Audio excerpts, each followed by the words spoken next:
सविनय जयभीम. सध्या स्थितीमध्ये आरक्षणासारखा संवेदनशील विषय जो आहे त्यामुळे वातावरण जे आहे ते कुठे ना कुठे स्फोटक होताना दिसतं आणि हे स्फोटक वातावरण होत असताना आजचा जो व्हिडिओ आहे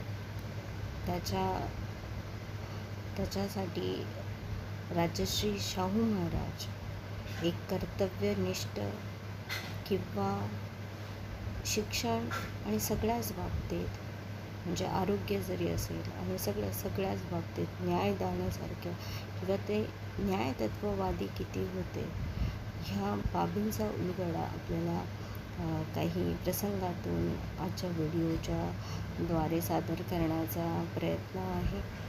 आणि म्हणजे ह्या राजश्री शाहू महाराजांचे वैशिष्ट्य आपण जर बघितले तर कुठलंही कार्य विलंबित कुठलीही कृती करताना त्याला विलंब लावायचा नाही.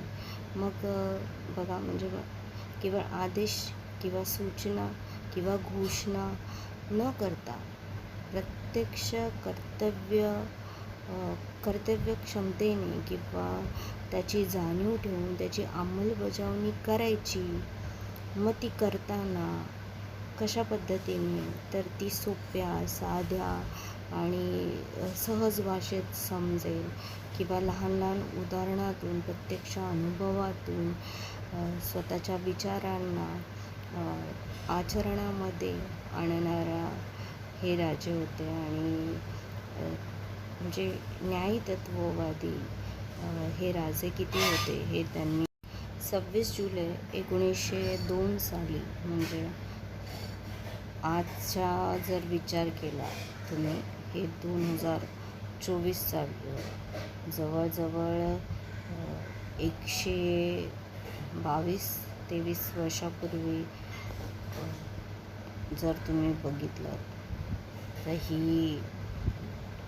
गोष्ट जी आहे आरक्षण ही जी बाब आहे त्या संदर्भातील सुरुवात जी आहे ती शाहू महाराजांनी केली आणि त्यांनी ब्राह्मणेतरांना 50% जागा आरक्षित म्हणजे राखीव म्हणून सरकारी खात्यामध्ये केल्या होत्या आणि 3% जे ब्राह्मण आणि वरिष्ठ जातींना 50% आरक्षण आणि छुपे आरक्षण हे ठेवणे हे त्यांनी केले होते. आता त्याचं उदाहरणासहित आपण बघणार होतो की त्यांनी त्यांच्या जे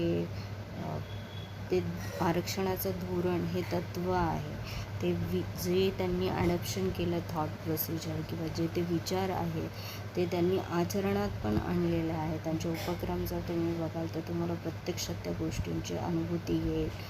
पण जर आपण थोडंसं पाठीमागे गेलो तर पाठीमागे गेल्यावरती आपल्याला थोडंसं जाणवतं की 1902 हा साल जो आहे आणि हा ब्रिटिश काळात आणि ब्रिटिश काळाच्या पण थोडं अगोदर आपण गेलो तर सर्वात पूर्वी जो होता तो जर वर्गवारीनुसार जर तुम्ही बघाल तर शिक्षणाचा अधिकार पूर्णपणे हा कोणाला होता म्हणजे वाङ्मय जाणणं याचा सर्वात ब्राह्मणांना म्हणजे ब्राह्मणांकडे ती मक्तेदारी होती. म्हणजे शिक्षणाची जी मक्तेदारी होती किंवा ज्ञानभंडार जो होता त्याची मक्तेदारी ही ब्राह्मणांकडे होती. त्यामुळे ज्या वेळेस राजश्री शाहू महाराजांनी आरक्षण ही बाब लागू करत होते तेव्हा टिळकांनी परखडपणे विरोध केला होता आणि टिळकांनी त्यांना बोलले होते की तुमची बुद्धी भ्रष्ट झालेली आहे, बुद्धिभ्रष्ट झालेला आहे त्यांना असं म्हटलं होतं त्यांनी टिळकांनी वाक्य. राजश्री शाहू महाराजांनी पण फार सुंदर त्या उदाहरणाच्या सहाय्याने त्याला प्रतिसाद दिला होता. पण मुख्य मुद्दा असा आहे की जिथे ज्ञानाचा भंडार आणि शिक्षण ही जी बाब आहे म्हणजे ब्रिटिशांनी पण बघा तुम्हाला शिक्षणाचा अधिकार दिला आहे तर शिक्षणाचा अधिकार देताना त्यांनी किती ब्राह्मणेतर लोकांना कशा पद्धतीने शिक्षण जाते याच्याकडे कशा पद्धतीने लक्ष दिलं ह्याचा विचार पण होणं फार महत्त्वाचं आहे. आणि जेव्हा ज्ञानाचा आणि शिक्षणाचा फक्त मक्ता जो होता तो ब्राह्मणांकडे, म्हणजे ते पवित्र विचारसरणी असं जेव्हा समजलं जात होतं, तेव्हा ब्राह्मणेतरांना आणि अस्पृश्यांना शिकण्याचा अधिकार नव्हता. आणि म्हणूनच कुठेतरी 1919 साली जेव्हा डॉक्टर बाबासाहेब आंबेडकर म्हणत आहेत की स्वराज्य हा जसा ब्राह्मणांचा जन्मसिद्ध हक्क आहे, तसाच तो महारांचा सुद्धा आहे, ही गोष्ट कोणीही मान्य करेल असं ते म्हणत आहेत. म्हणूनच जे पुढारलेले लोक आहेत त्यांनी दलितांना शिक्षण देणं फार महत्त्वाचं आहे. आणि शिक्षणाचं महत्त्व समजून त्यांच्या मनाचा आणि त्यांच्या मनाचा आणि सामाजिक दर्जाची जी उंची आहे ती वाढवण्याचा प्रयत्न डॉक्टर बाबासाहेब आंबेडकर पुढे असं पण म्हणतात की हे तुमचं कर्तव्य आहे आणि हे जोपर्यंत होणार नाही तोवर भारताचा स्वराज्याचा दिन बराच दूर राहणार हे निश्चित असं ते म्हणत होते. आणि त्यामुळे दलितांच्या शिक्षणाचा प्रश्न किंवा त्यांचा मनाचा आणि सामाजिक उंची वाढण्याचा जे कर्तव्य आहे ते पुढारलेल्या वर्गांनी त्याच्यावरती कर्तव्य सोपवलेलं होतं हे दिसून येतं. मग तुम्ही विचार करा, अशा वेळेस जेव्हा ज्ञानाची मक्तेदारी आहे आणि टिळकसुद्धा परखडपणे विरोध करतात, टिळकांसारखे व्यक्तिमत्व जेव्हा शाहू महाराजांना बोलताय की तुमची वृत्ती भ्रंश झाली, अशा वेळेसुद्धा सगळ्यांना न जुमानता त्यांनी आचार आणि विचारांनी प्रगल्भ राहून दूरदृष्टिकोनातून आणि सर्वांना समान न्याय तत्त्वाने कसं वागवता येईल आपल्या राज्यामध्ये याचा विचार करून शाहू महाराजांनी आरक्षण लागू केला. तर त्याच्या संदर्भात एक प्रसंग आहे, त्या प्रसंगाचा वाचन इथे मी करण्याचा प्रयत्न करत आहे.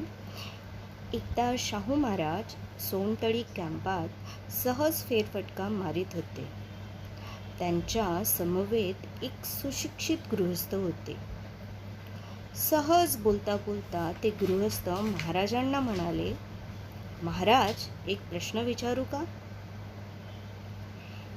एकच काय, हवे तितके विचार ना. फार काही नाही, पण सतत मनात खदखदणारा एकच प्रश्न आहे. कशाला खदखदत ठेवलात? पटकन. त्यावर शाहू महाराज म्हणतात, कशाला खदखदत ठेवलात? पटकन उकळून मोकळे व्हा ना. महाराजांच्या बोलण्यावर गंभीर चेहऱ्याने ते गृहस्थ म्हणाले, आपल्या संस्थानांच्या खजिन्यात जमा होणारा पैसा सर्व प्रजेचाच असतो. त्या पैशांवर सर्व प्रजाजनांचा हक्कही समानच असतो. अशा परिस्थितीत समाजाच्या सर्व घटकांवरील खर्चही समानच व्हायला हवा. तथापि आपण काही विशिष्ट जाती जमातींसाठी मोठ्या प्रमाणात खर्च करता, हे न्याय आहे का? त्या गृहस्थाच्या प्रश्नावर महाराजही अगदी गंभीर झाले. बराच वेळ ते काही बोलले नाहीत. त्यावरून महाराजांना आपले बोलणे नक्कीच पटले असावे या विचाराने त्या गृहस्थांना खूप समाधान वाटले. महाराज विचार करीतच चालले होते. ते गृहस्थही त्यांच्या समवेत खुशीत चालले होते. चालता चालता ते घोड्यांच्या तबेल्याजवळ आले. तिथे घोड्यांचे उमदे, अशक्त, आजारी असे वेगवेगळे विभाग होते. महाराज घोड्यांची पाहणी करत असतानाच तबेल्याच्या मोत्तद्दाराने महाराजांना वाकून मुजरा केला. महाराज घोड्याची पाहणी करत असतानाच त्यांना विचारले की अरे, घोड्यांना खाद्य टाकलेत का? नाही, पण नाही, पण आता टाकणार आहे. मग असं कर, महाराज म्हणाले, मग असं कर, एकत्रच टाक आणि ती खाण्यासाठी सर्व घोड्यांना एकदमच सोड. मतदाराने महाराजांच्या आदेशानुसार सर्व घोड्यांना खाद्य एकत्र टाकले आणि ती खाण्यासाठी सर्व घोड्यांना सोडलं. घोड्यांना सोडताच सशक्त व उमदे घोडे दौडत आले व सगळं खाद्यावरती तुटून पडले. त्यांची जी गर्दी उसळली, त्या गर्दीतून त्या खाद्याजवळ जाणे अशक्त व आजारी घोड्यांना शक्य झालं नाही. सशक्त व उमद्या घोड्यांनी सर्व खाद्य फस्त करून टाकले.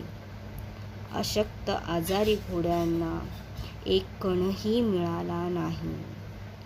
हा सर्व प्रकार पाहून त्या सुशिक्षित गृहस्थाने महाराजांना तक्रारीच्या स्वरात विचारले, महाराज, सर्व घोड्यांना खाद्य एकत्रच टाकायला का सांगितलं? त्यावर महाराज शांतपणे उत्तरले, तुमच्या मागच्या प्रश्नाचं उत्तर देण्यासाठी. यात माझ्या प्रश्नाचं उत्तर कसं काय मिळतं? त्या गृहस्थांच्या प्रश्नावर धीर गंभीरपणे महाराजांनी विचारले. घोड्यांसाठी टाकलेल्या खाद्यावर सर्व घोड्यांना समान हक्क असताना, बघा, समान हक्क असताना प्रत्यक्षात त्या खाद्याचा लाभ कोणाला मिळाला? सशक्त घोड्यांना? अशक्त घोड्यांना खाद्याचा लाभ मिळू शकला नाही, ती मागेच राहिल्यामुळे. अशक्त घोड्यांनाही खाद्याचा लाभ मिळण्यासाठी काय करायला हवं होतं? त्यांच्यासाठी थोडेसे बाजूला काढून स्वतंत्रपणे त्यांच्यापुढे टाकायला हवं होते. त्या गृहस्थाच्या उत्तरावर महाराज म्हणाले, मागास जाती जमातींना आजवर अवहेलना खेरीज काहीच मिळू शकले नाही, म्हणून त्यांच्यासाठी ही खास तरतूद मला न्यायपूर्ण वाटते. महाराजांच्या प्रश्नांवर तो गृहस्थ खजील होत म्हणाला, महाराज, माझ्या प्रश्नाचं उत्तर मला उदाहरणासहित मिळाले. दुर्बल घटकांना अधिकाधिक सहाय्य करणे हे न्यायाचेच आहे. ते उत्तर ऐकताच महाराज प्रसन्न मुद्रेने चालू लागले. न्यायतत्वाचे आचरण करणारा आणि प्रजेच्या हितरक्षणाचा विचार करणारा लोकराजा त्यांच्या प्रश्नांची, कोणत्याही समस्यांची किंवा शंका, गैरसमजुती याबाबत हजरजबाबीपणा त्यांचा दिसून येतो. यामध्ये एक कर्तव्यदक्ष राजा आणि जी सामाजिक न्याय याच्या बाबतीत जी परखड विचारसरणी आहे, आणि ते म्हणतात, जन्माने प्राप्त होणारी विषमता का असावी आणि त्याच्यासाठी ते कुठल्या